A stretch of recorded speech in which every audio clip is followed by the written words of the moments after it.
Thank you and welcome everyone to our second live show of Inspire Change with Gunter. This is our 25th episode of season 2 of our global podcast, which means it's also our all-around 45th show. So we're about 5 shows away from our 50th show in the series, but this is the 25th show of season 2. Today we have another very special guest on our live show joining us today to discuss solutions to the current state of affairs, from the pandemic to racial issues to feminism to anti-feminism, and just kind of having a couple open topics. Our guest is a multi-award-winning filmmaker, which includes 7 Emmys. She's a singer, songwriter, and producer. Patricia Gras began her diverse career in Spain after graduating from Thunderbird and ESADE's dual master program in 1985 as the first and youngest female product manager with Gallina Blanca Purina.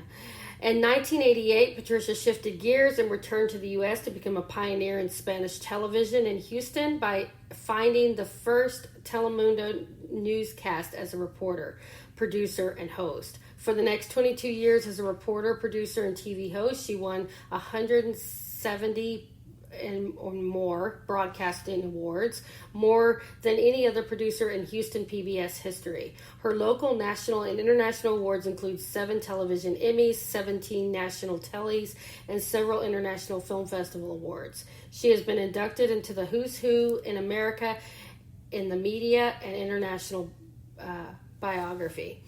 Patricia speaks 5 languages, has traveled to 54 countries, and she also has lived in 8 cities around the world. Her award-winning international documentaries include Living Smart with Patricia Gras, which has aired in over 200 PBS channels for 7 seasons. Career highlights have included interview with presidents such as Jimmy Carter and George Bush Sr., and hosting of the first national PBS show on Nelson Mandela. In 2014, she wrote The Yin and Yang of a Small Fish in a Big Murky Pond to share her lifetime experiences in the media and music, and began a podcast in Spanish with 2 other bilingual journalists about current women's issues. Additionally, Patricia is also a professional singer and musician, and she has produced 4 CDs with her bands, and her latest CD, titled Simplicity, is her solo endeavor. She runs her production company, Love Smart Living Media, Patricia Gras Productions, and is currently in production with Passion Time with Patricia Gras and Living Abroad on Purpose. Her production company aims to market clients through award-winning storytelling and advanced digital marketing techniques. So Gunter, please take it away. Thank you, Miranda, and a heartfelt, warm welcome to you, Patricia. I'm actually in awe. Your bio is so extensive and so impressive.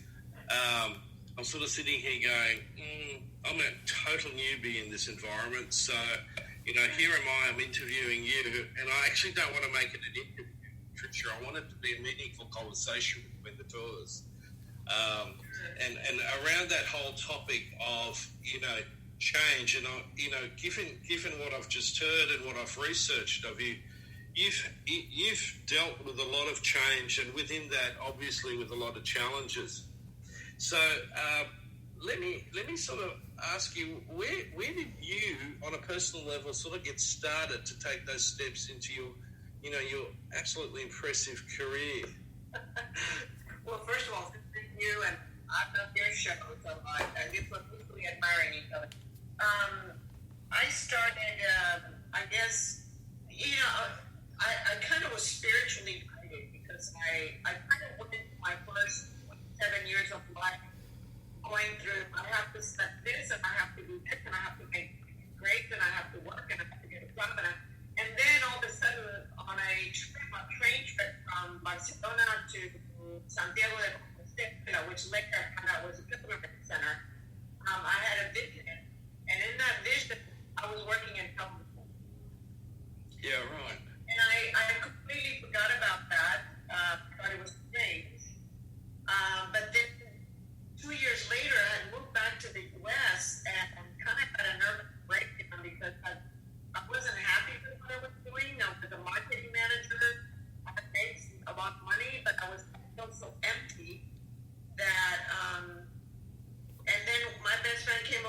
said, Patty, you should work in television. And I was like, where did you get that? And she said, well, don't you remember you wanted to be a journalist?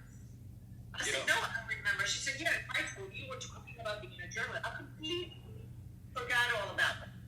So, in answer to your question, I think it was sort of a spiritual guidance that I had. And definitely, when I started working for free in television, I remember my first interview was the cultural minister of Greece, Gallina Blanca. And I thought to myself, this is what I want to do. I was so happy and in the zone. I was in the zone when I wanted to serve this. And I thought, thank you, God, I found my way. I finally found my way after 27 years. Wow, that's a very, very interesting story. Now, I do, as you may know, I do a lot of work with men. And one of the things that I actually have to get men often in touch with is what's best termed their intuition. Men are socialized to sort of function much, much more on the left brain side, which is all about being logical, rational. The irony is that we're frequently not. But one of the things that we do is we actually don't respond well to our intuition, that inner little voice that goes, be careful of this or do that. We tend to ignore it. And in a lot of cases, my experience is that it gets us into trouble. And so what I'm hearing from you with this is that you had the courage, the passion to follow that voice. So when I put that into context with how do we respond to change, because at the moment, one of the sort of podcasts that I did was that, how do we deal with crisis and change? And, a lot of people at the moment are seeing crisis as an extraordinarily negative thing, but I want to pluck out, what we can get out of this in a constructive way. We need to respond to this differently. So what do you think it is in you that allows you to do that? Because your cultural history and living in the United States, I would see some points of tension. And being a woman in a, essentially patriarchal, male-dominated business and environment, that would have also been extremely challenging. Yes, it was challenging, but fortunately, I've always had sort of a spiritual compass. And I think you're right. I think people are in crisis. The whole world is in crisis. And I think this is an opportunity for people to stop. And I've had a lot of conversations with a lot of friends who say, I was running around like a crazy person, and this has forced me to stop and calm down because you're so stressed in America. We have to work hard. We don't work hard, we don't pay the bills. If we don't pay the bills, then we go broke. And if we go broke, nobody respects us. And it's this kind of we're in this wheel, and you have to stop the wheel. This is an opportunity to stop the wheel. Of course, some people, this is easy for me to say because I still have a job and I'm still working. I understand a lot of people are losing their job, and I can't imagine what that feels like. Yeah. But it is an opportunity to stop and think, what is it I want out of life? Do I need to have all these things that I can't pay for? Do I need to consume all these things? Or do I need to stop and figure out, what do I really want out of life? And can I really find my compass and my peace? We cannot find peace if we're constantly struggling to pay bills or to consume or to want more things, and not to really calm down, stop it, calm down. And obviously not everybody has a spiritual compass or a spiritual belief. I think it's important for people to have some sort of spiritual guidance, because it's really hard to get through life without, for me, I'm always thinking about me, to get through life without some sort of spiritual compass. But you're right. I mean, it's hard. I had a dad who was sort of a feminist without knowing he was a feminist, which is a great thing. Yeah. Dad married my mother at a time when she was highly educated, which you're talking the 50s in Argentina. He was a doctor, and he married my mom, who's a biochemist. Yeah. And, you know, and he always said to me, I want you to study. I want you to get more education than your brother because you're a woman, and you're going to have to work harder than men to overcome. Yeah. And he said, as long as you study, I'll pay. So I studied forever. Very smart move. Yeah.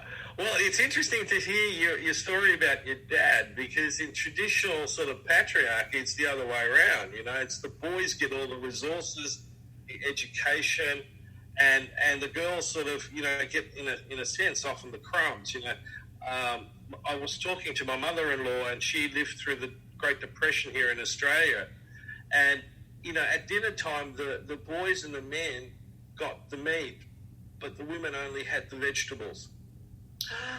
Wow. So you can imagine absolutely. And the rationale was because the men had to work hard. They needed that. The women didn't have to work hard, and they didn't need it. Now, I've watched women in rural societies work, and without electricity and the technology that we've got, they work bloody hard. Oh, my God. Especially in Africa, the Middle East, you see that a lot even today. And Asia. Absolutely. Yeah. So that, you know, I sort of see that as a real, you know, foundational opportunity that you had with your relationship with your dad and your mom. So in terms of, you know, dealing with the sort of changes that we may need to make in life, how important, it's almost a rhetorical question, do you think education really is? Well, you know, I don't know about the future, because I think that we need to start pushing more emotional intelligence, because the way things are now, education, of course, education is important. I think it's especially for women. You educate the woman, you educate the family. Yeah. But I also think that we need to start learning to be better human beings and be humans that can adapt to what we're living right now, this pandemic, for example. If you don't have an emotional sort of intelligence, how do you cope with what's happening? Yeah. You've seen a lot of people get violent, upset. They're having a lot of people suicidal. Yeah. So how do you deal with the changes that will happen in the future? Because you and I were lucky, Gunter, that we lived in a time where you could keep your job maybe 10, 30 years. That's no longer possible. Yeah. So we have to learn to adapt constantly. The young people are going to have to learn to adapt constantly. Yep. No matter what education they have. Yeah. You know? And I still think manners do matter. And I agree. Less and less of that, and people who have manners tend to be more successful than people who don't, even if they have great jobs and a great education. So I think we need to start thinking about not only the intellectual education, which by far is very important, but also push the emotional aspects of education. Yeah. Because we are seeing the consequences of that in our leaders all over the world. Whether they're right-wing leaders or left-wing leaders, they're not being good leaders. Yeah. So that they may be highly intelligent and educated, but they don't have the emotional intelligence to deal with what we have to deal with right now, which is climate, racism, you know, the pandemic, you know, economic inequities, all these issues that are so important that need a higher intelligence more than just so intellectual intelligence. Yeah, I absolutely agree. And in fact, in the program that I, you know, get men involved in, you know, one of the things that I talk about is actually raising emotional intelligence, because the way that we're traditionally socialized, it restricts that emotional intelligence. If you know, the model that I put together, which was essentially that we're socialized to be territorial, to be hierarchical and status conscious, to be acquisitional, to support that status, and then to be highly competitive, it doesn't allow us to work very well cooperatively, because it's all about me and not about us. And so, you know, I always try to get men to start firstly expanding their own emotional intelligence about themselves, because usually, I know this with working with teenage boys, most of the time you ask a 13-year-old, how are you? And they go, yeah, good. And that's actually a highly advanced response, because sometimes all you get is a grunt. Are you hungry? And you, as a parent, sometimes you need to sort of learn the inflections of this non-verbal response, in order to make any progress. And unfortunately, some men carry that into their life, and and it doesn't really necessarily matter how well intellectually they're educated. I know, men, and I've worked with men in professions where you'd think that they would actually, one, have a bit of an emotional range, and secondly, be empathic, and they don't demonstrate it at all. Yeah. So that when I talk about intelligence, I actually talk about a global intelligence. It's about self-awareness. Self-awareness really encapsulates that. So my awareness of myself physically, psychologically, so cognitively, emotionally, my social awareness. And I do talk about spirituality and I don't prescribe what sort of spirituality it is, but spirituality is about, the whole being greater than the sum of its parts, and that I, as an individual, am part of that whole, and I need to think about it. Now, unfortunately, what's happened with the conservative approach that, the strong men are using is that it's all I-centric. It's me. And I'll come back to that, research that's been done about narcissism, which is that since the 80s, it's grown exponentially, and even amongst groups like clerics. Yes, I agree. So to me, it comes down to this: how do we socialize boys? And unfortunately, what I've been, one of the reasons why I called it Making Good Men Great is because, the reaction I was getting is that we as men are being beaten down, and we have to respond with force. It's reactive. Yeah, we've seen this stupid approach to, let's just take the pandemic. Yeah. And how many years I've taken that approach. I'm a man, I don't wear a mask. Well, you know what? You're weaker than somebody who does wear a mask. Yeah. You could not. And it's really sad, and you're absolutely right that narcissism has grown so much in the past 20 years. I don't know exactly why, but you're also right that to survive and to thrive, I think it's time, and in the future, you will have to learn to cooperate. Yeah. And we're not doing that. The people that don't want to cooperate, they just want to go on their own, and they want to show how strong they are, and they want everybody to agree with them and to praise them and to love them and to respect them, no matter what they do. They're not going to get very far, because we are in this together, and we found this out with the pandemic. We couldn't get supplies from China fast enough, right? For example, of masks. Yeah. Why? We're all dependent on each other, whether we like it or not. Yeah, absolutely. And it's really interesting, because when we see a greater degree of cooperation, the numbers in terms of infection rates and deaths slower than in those places that are highly individualistic and reactionary. Absolutely. And the thing that puzzles me around that, Patricia, is that is so, blatantly obvious. Why is that not sinking in?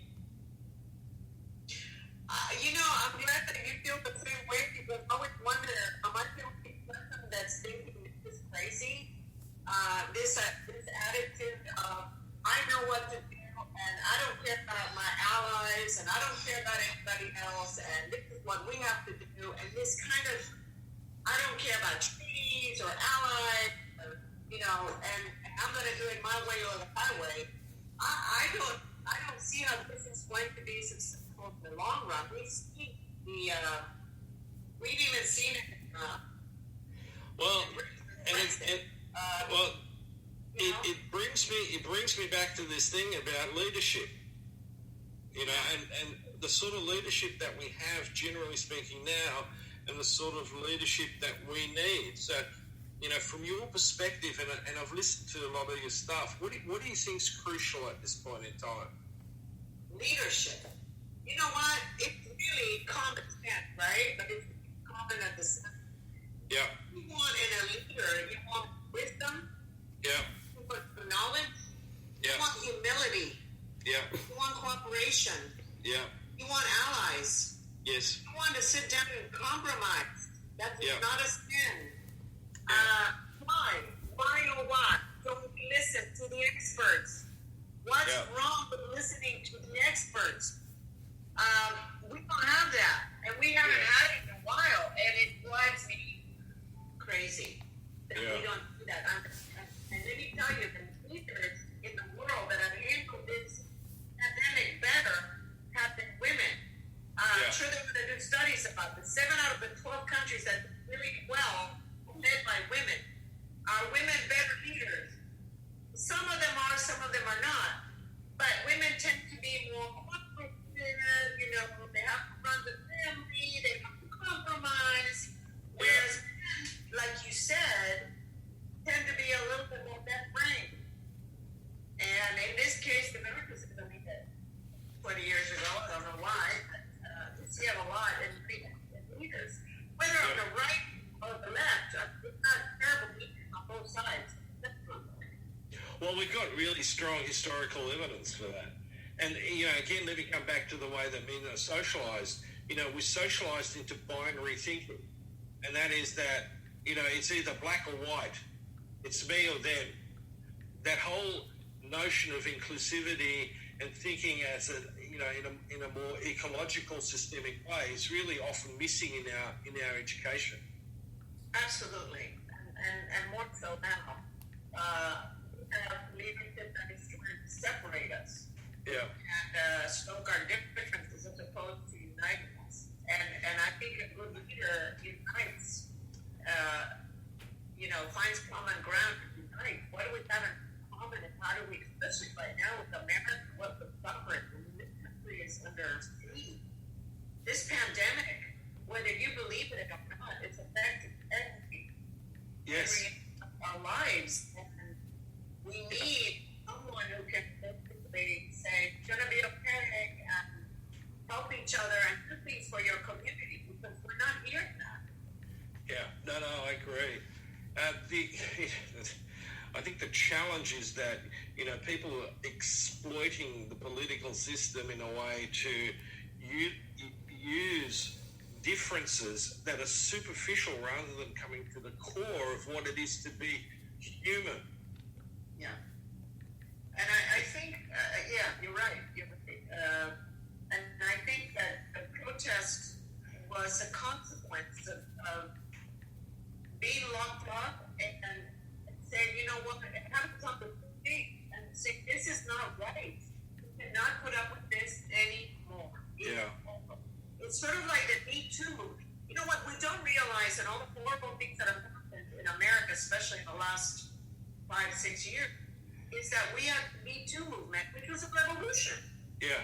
Now we have another protest movement, the Black Lives Matter, which is also a revolution. Yeah. I think are social revolutions that were needed.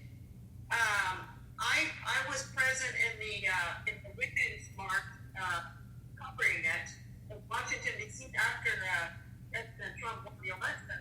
And there were millions and millions of people there, and they had a goal. The goal was 2018, go vote. And they succeeded. Yeah. They succeeded. So, because I always say, you know, if you're going to march, I think they have the gun, the anti-gun, the children, teenagers, you know, because of the mass shootings in America. Yeah. We haven't seen what's going to happen with that. We haven't seen what's really going to happen with the protests, the recent protests. But I think that because of the pandemic, people have had a chance to stop and think and really, really say what as a nation. And I think this is positive. This is when you're talking about the opportunity. Christ is bringing opportunity. Yeah. You know? Yeah. And so, you know, if we're going to utilize that opportunity, you know, I come back to that idea is that we really need to be a lot more self-aware than what's actually happening. Like in the schools, I mean, one of my biggest frustrations dealing with teenagers is that everyone's worried about their cognitive academic abilities and progress and success. And to me, the education system is back to front, because we know from the sort of neurological research that the thing that makes kids adapt well and thrive is that we need to make sure that they're emotionally secure and safe. So their emotional development is the priority.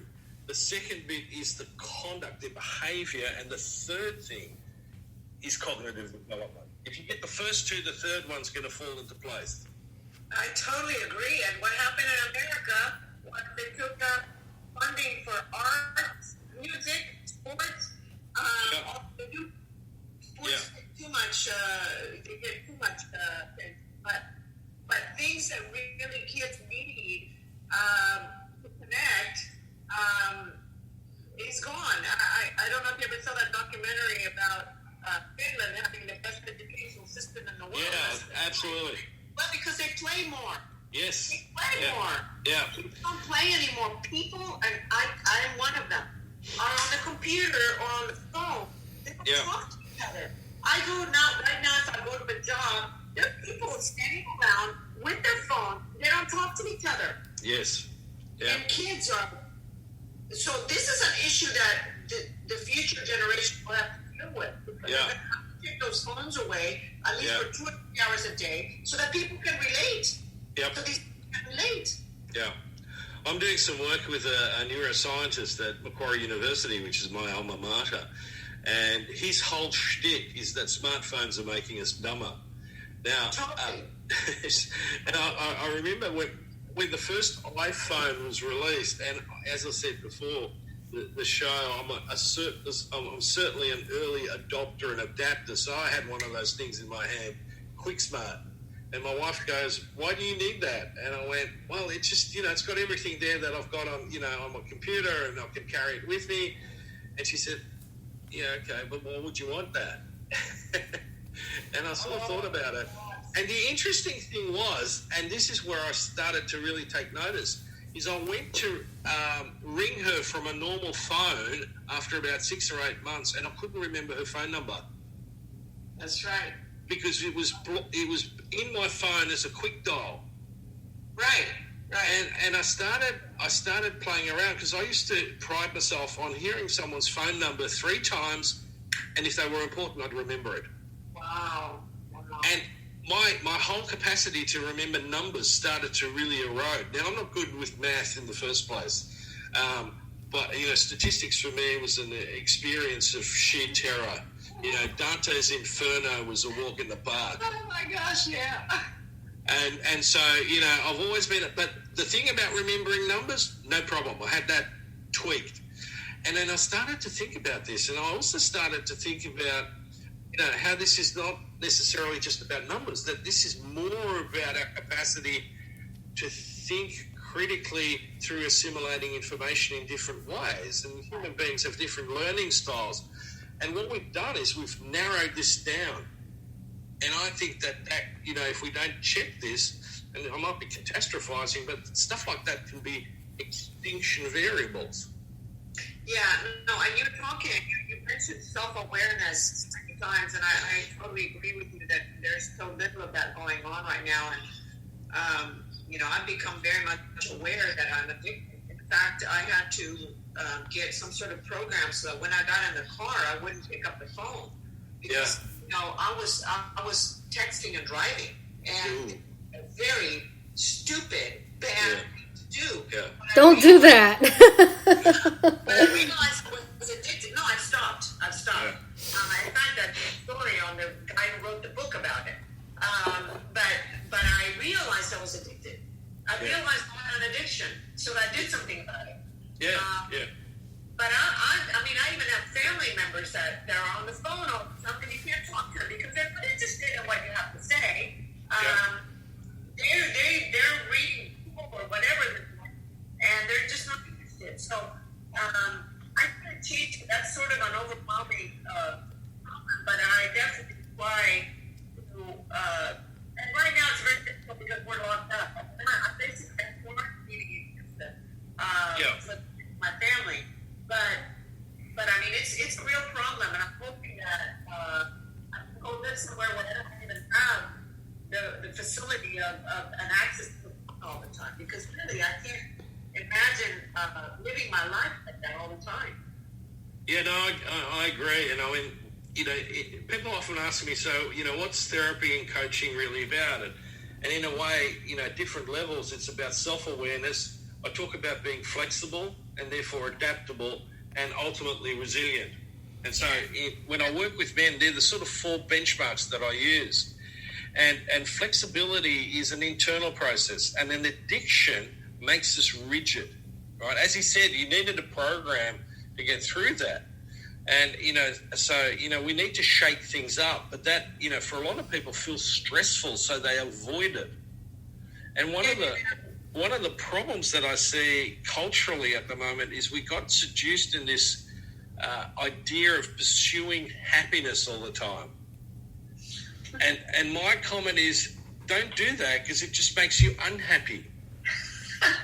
It's you're like always searching. You're always, oh my God, I'm never there. Yeah, absolutely. So process, right?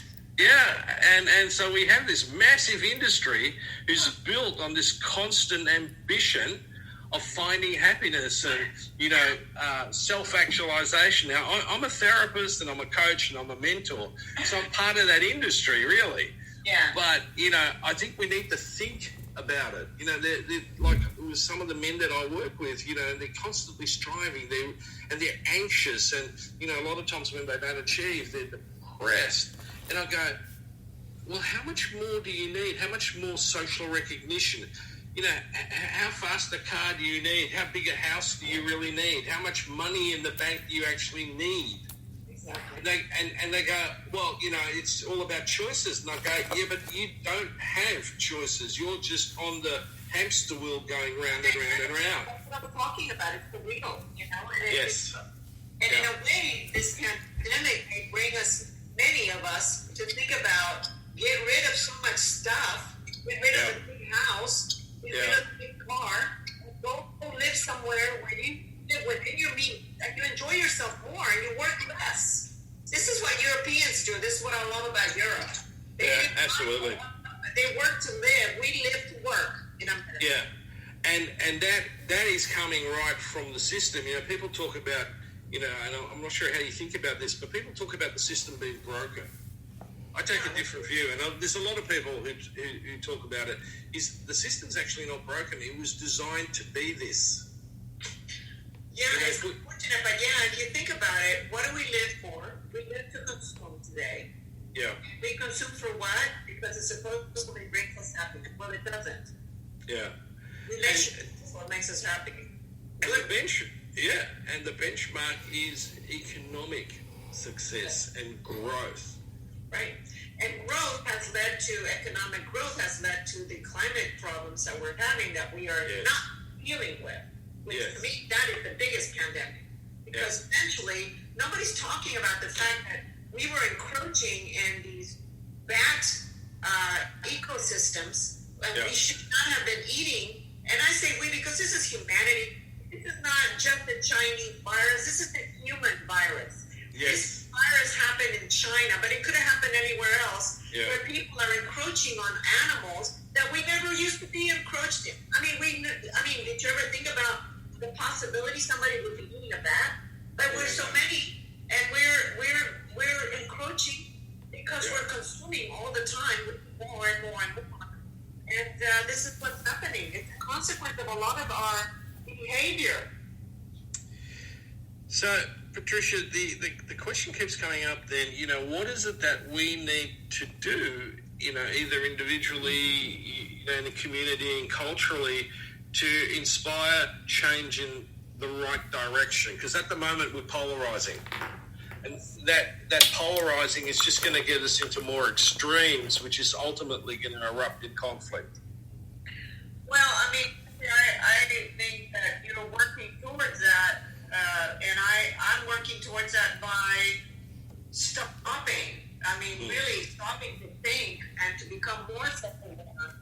Yeah. I had to look to meditate. I thought that I would never be able to do. I meditate, I have a schedule, I exercise, I pray, I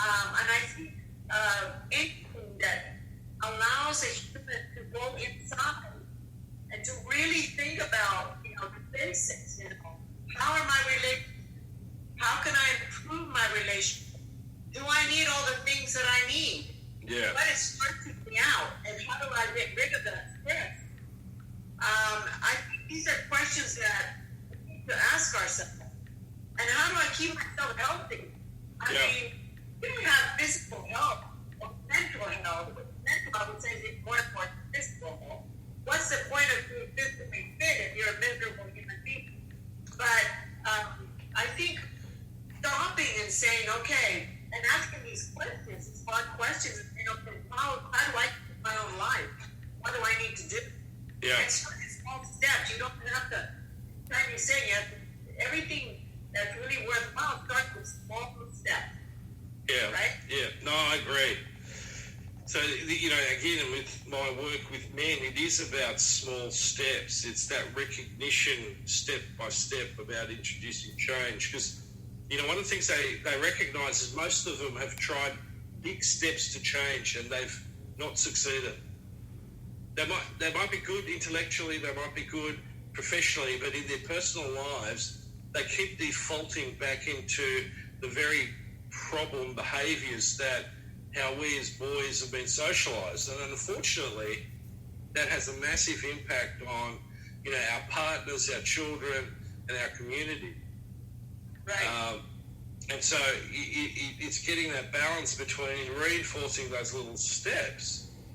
And it starts early. It's like I encourage dads to spend a lot of time with their kids. Absolutely. And that's happening now. With the pandemic, a lot of families were able to work together. I mean, I know families that each child has their own computer and they don't even eat together at night. Oh, yeah. It'd be the common thing. And their parents are okay with that because their children are not bothering them. Well, don't have children. You don't want to be with your children and enjoy it, but don't have them. You don't have to have children if you don't take care of them. I see that a lot. And a lot of this is stress. A lot of it is that people are so stressed out that they come home and they don't want to deal with any issues. And they definitely don't want to deal with kids bringing up problems. Yeah. So I think we all need a wake-up call. And I think, it's sad that this pandemic was a wake-up call for America in a lot of ways. These protests happened, I think, because people were locked up and they had time to react. Because I think we have been asleep for years in America. And I think we're waking up. That's a really good observation. One of the things I'm sort of been looking at is, we've got the women's movements, and there's different factions in it. We've got the men's movement. That one always gets me a little bit worried because I think there's certain agendas in that could be problematic. And, the one that I'm seeing a lot of is the Black Lives Matter movement. What I'd like to see in the future is that these movements actually come together for a common cause. Right. Would you see that as a possibility? Absolutely. I would call it the ally movement. Yeah. The ally for good causes movement. Yeah. Yes, I think, I was raised with awareness of social justice. My father was also married by racist. He couldn't believe when he came to the United States. My dad was an MD in the United States for a residency. Couldn't believe that blacks had to use different bathrooms, different cafeterias. He was just appalled. Yeah, and always taught us, that we had to fight for social justice. And so did my mother, because she had been discriminated. So, in Argentina. So, I think that becoming an ally for just causes is a beautiful thing. Yeah. And that if we could only come together, they always, as a therapist, the ego gets in the way. The narcissist gets in the way, right? Yeah. Yeah. So, if we can learn to be less egotistical, less narcissistic, less individualistic, and start thinking of cooperation. As you know, in television, you learn to cooperate because you have no choice. You cannot do anything on your own. You need a photographer, you need the video person, you need the audio person, you need the director, you need all these different people people who care product and about each other to make things happen. Yes. We cannot do anything alone. So, in a way, that profession allows us to, although there's a lot of egomaniacs in our profession, as you know. But cooperation is something that I had to learn. Yeah. Now, it is interesting. I always reflect, when I was looking and researching your background, I went, you did not enter an easy environment, Patricia. No, and No, and I lost my job. We lost our job. 12 of us lost our jobs because we were over 50. They laid off everybody who was over 50. And this is supposed to be the nice TV station. Ageism is a big problem in like the entertainment industry, and it's just it's gotten a little better, but it's still there. It's definitely an issue, but it's a tough industry, of course. You have to have a thick skin, and you have to be. I think in my case, spiritual. I have to be spiritually grounded because it's very difficult.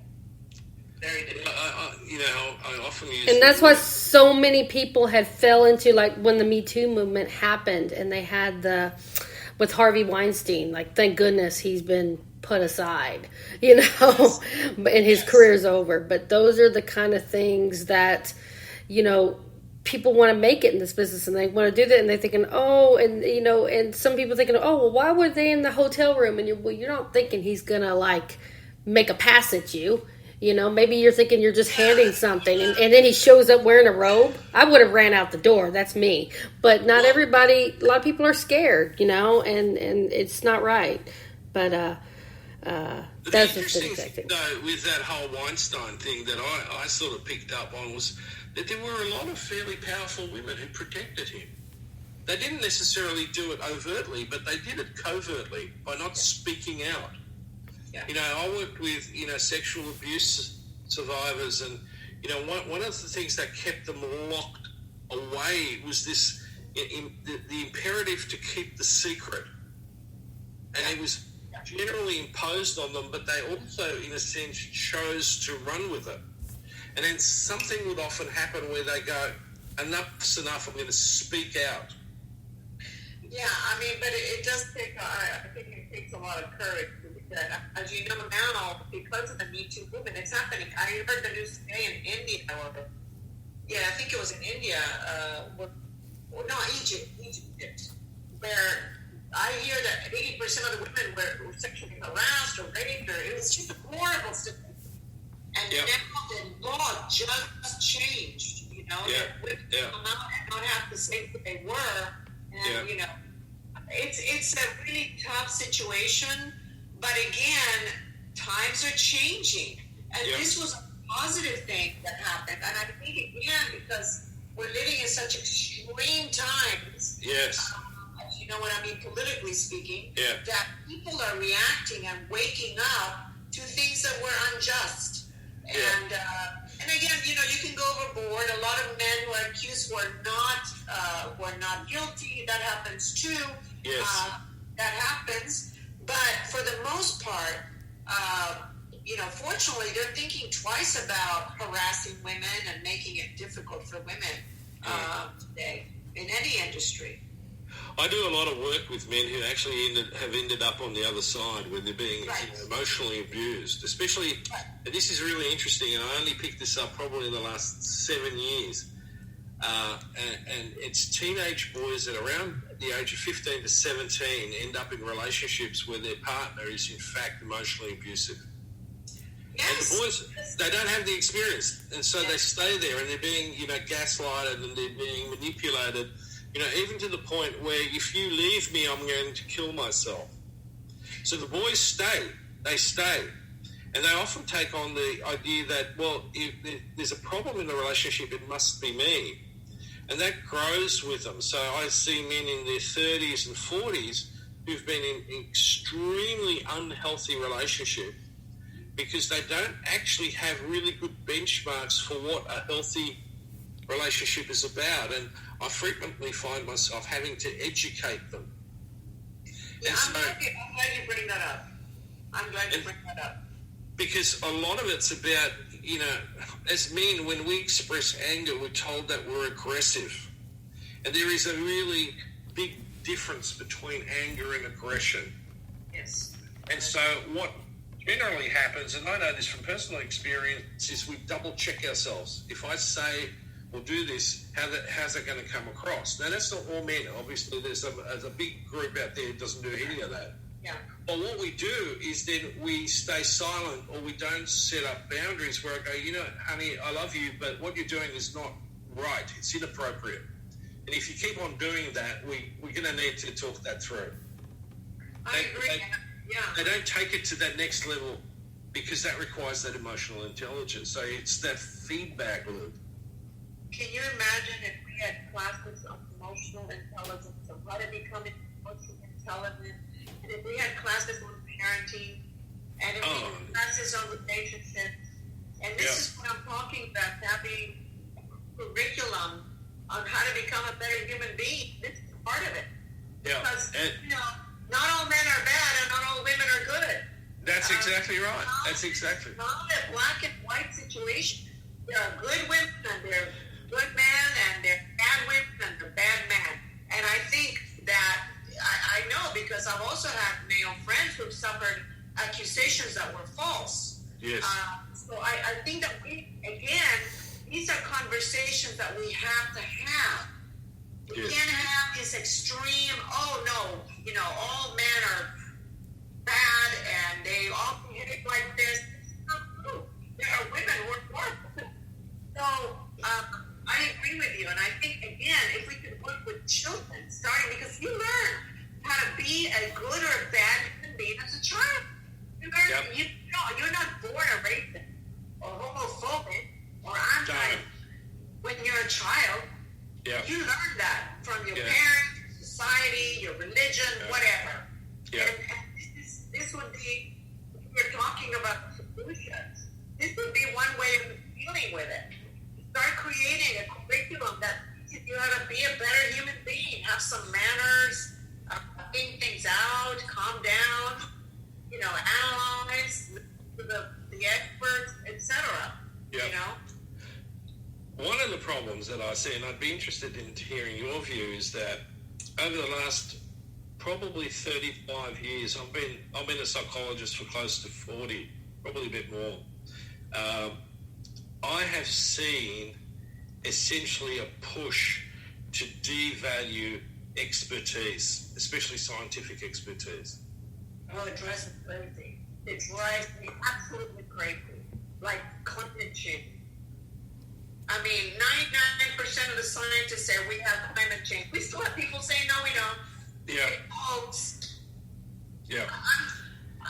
Same thing that happened with the health pandemic. Yeah. I mean, who do you listen to? You listen to a politician? Do you listen to a scientist? They have really done such a disservice to humanity by doing what they did. Yeah.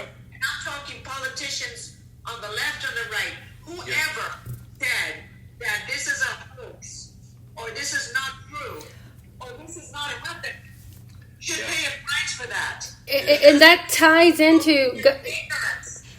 Ignorance kills. Exactly, and that's what ties into Gunter. You had that one discussion a little bit on a couple of episodes ago where, like, the conspiracy theories. That's what I'm having a problem with. It's like people are like, you only take those with a grain of salt. And it's like people, and it's just poison. I hate to say, I'm not going to mention his name on the air to give him credit, but we know who he is, out of Austin, Texas. You know who he is, Patricia. I think we all know his name starts with an A, and his organization is with an I. And so he's notorious for causing this poison. And so I'll let you guys, open that up. But I just want to bring up the conspiracy theories is really, it's getting out of hand more than ever. It's another huge problem. The conspiracy theories are horrible. They're all over the internet. And it bothers me that we use this excuse of, the First Amendment, freedom of speech, to allow so many lies. I mean, lies that are just so obvious, and yet they're there. Social media gives a fertile ground, though. I mean, what used to take, you know, a small population to buy into, now we have this network that is instant and it's uncensored. And I'm not a believer in censorship, but I do think that what we need to encourage is a high level of responsibility. Opinion is not fact. You can have your opinion, but don't try to exercise as a fact. Yes, and that goes on for the left and the right as well. But I have to say that I do think that when the politician puts out a lie, I do think Facebook and Twitter and whoever needs to say fact check this or yeah, something. I agree. Absolutely. Because I think one of the reasons 2016 happened the way it happened was the Russians were in Facebook and they were all over the internet spreading lies. And again, I'm not saying this is only the right wing that does this, the left wing does it as well. The bottom line though is most people don't have time to be checking things. No. When you see something and you see fact check, it would help. And it would absolutely. be the right thing to do. Yeah. No, I completely agree. But you see, there's the commercial and economic imperative, which is if you do that, you risk revenue. I know that. And that's why Facebook didn't want to do anything about it. Yeah. They're getting a lot of pressure now. And I think part is because of the election, because they're concerned about this happening again. And I think a lot of companies have, said, we're not gonna advertise, but it's all about the money, and this is another issue that's really hurt us. I think that everything's about, a lot of things are about money, and it's so hard to stop that. It's all about making profits, and that's You're well traveled, Patricia. I mean, you've been to over 50 countries. Yes. I like traveling Europe. It's my bias. It's my birthplace, and I see a very different vibe over there. Totally different. Yeah, I have family in Spain and France, and I was just in Italy last year. Yeah. There is a completely different vibe, and a lot of it is because they don't make as much money. It's much harder for them to make a living. Yeah. But what they have assured is education and healthcare, which is what we don't do here. And so they spend a lot more, and then they have vacation time, which is something that in America is like, 2 weeks, great. Well, it's brain down. I remember when I found that out, I was shocked. It is shocking. Yeah. I think it's insane, really. Yeah. So, do we have to... We're less productive because of it. We have done all kinds of studies.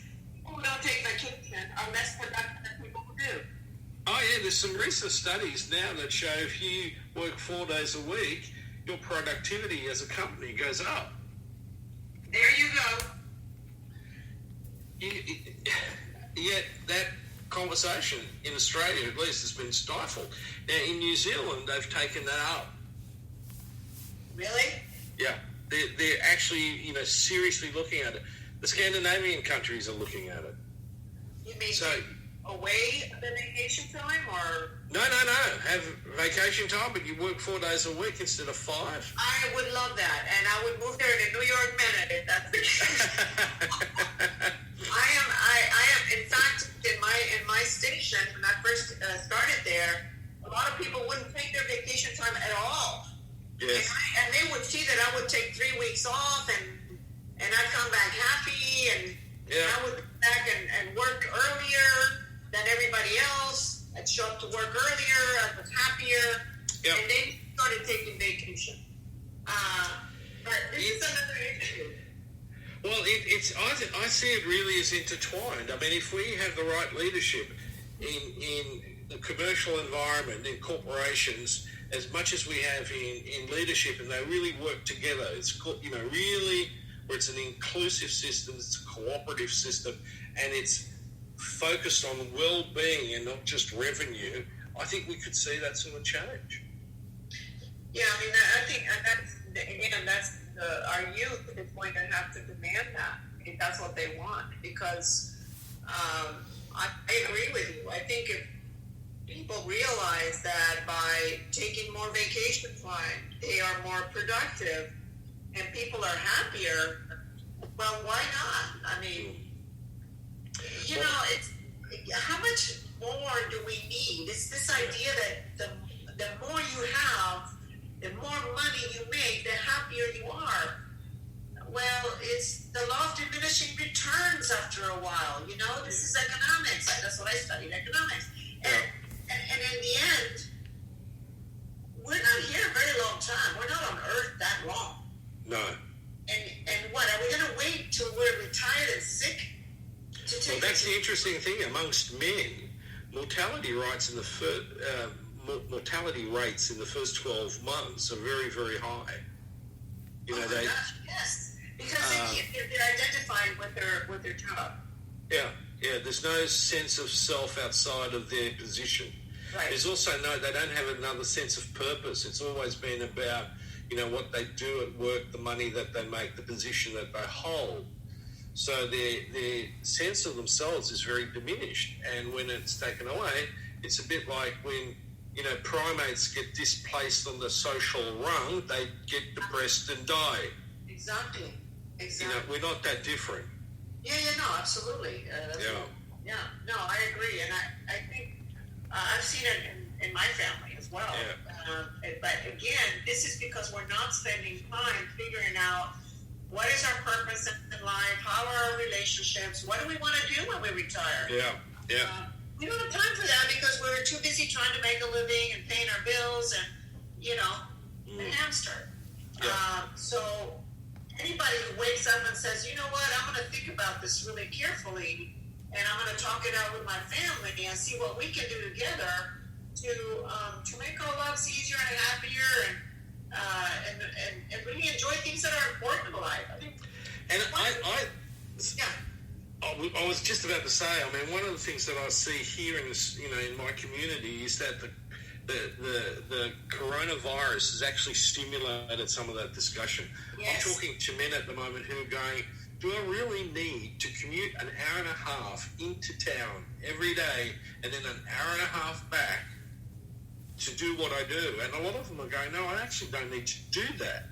And that time is spent with, you know, their partner, their kids, and, you know, I mean, I see people around me walking that prior to the epidemic, I never saw. Right. Now they're going to the park, they're walking around, you know, and yeah, there might be some issues around social isolation, but generally speaking, there's a lot more sense of being together and sharing things. Exactly. And I think that's essential. Again, this was a stop, right? This was like the stop sign to the crazy life that we were living. Yeah. And you know, unfortunately, some people are dying. Yes. Some people are suffering the consequences of this pandemic, losing their jobs, losing their health. People who survive are not necessarily that well either. Yeah. So, but it really was a stop sign. And hopefully, I don't know if we'll go back to the way we were. I don't think, you know, this is an extraordinary event in our lives, right? I think it is the most extraordinary event that we will face in this life. Yes, and I agree. Either we grow from it, or we continue the crazy life that we were living. I think we have a choice. Yes. And I think the protest, in a way, give me a little hope that we will start to think about what's important. Yeah. I agree. Patricia, thank you very much. It's been a pleasure meeting you. Oh, having this conversation. I'd actually love to do it again. Absolutely. You know, there's a whole... We covered... 6 months, maybe. Yeah. Some changes that we like. Yeah. You know, I think that, you know, what we need from where I'm sitting is many, many, many more connections. Absolutely. And not just with like-minded people, but we need to start talking with the people who are in the sort of moderate sphere about not quite sure where I should sit. Yeah.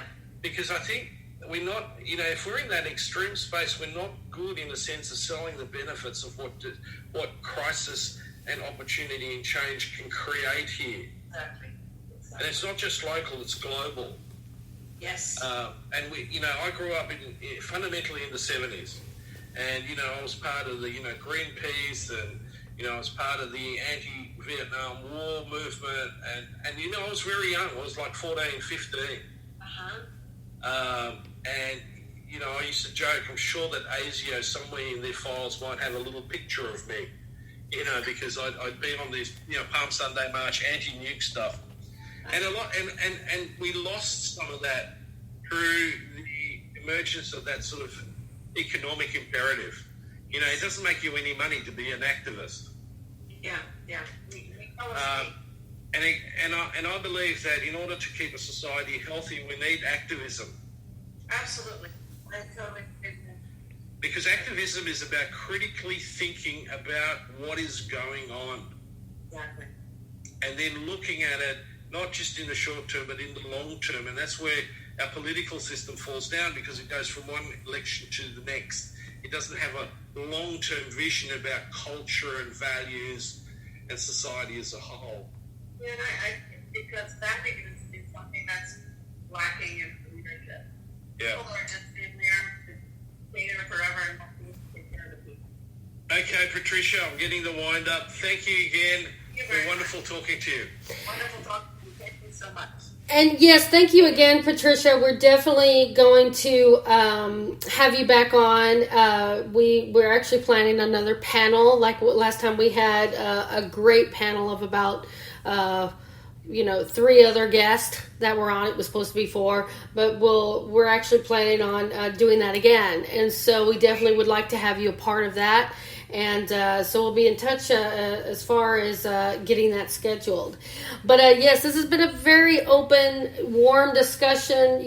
I think we've covered so much ground, and it's a lot of, but then I think there's solutions. People could go back and listen as soon as we go off the air.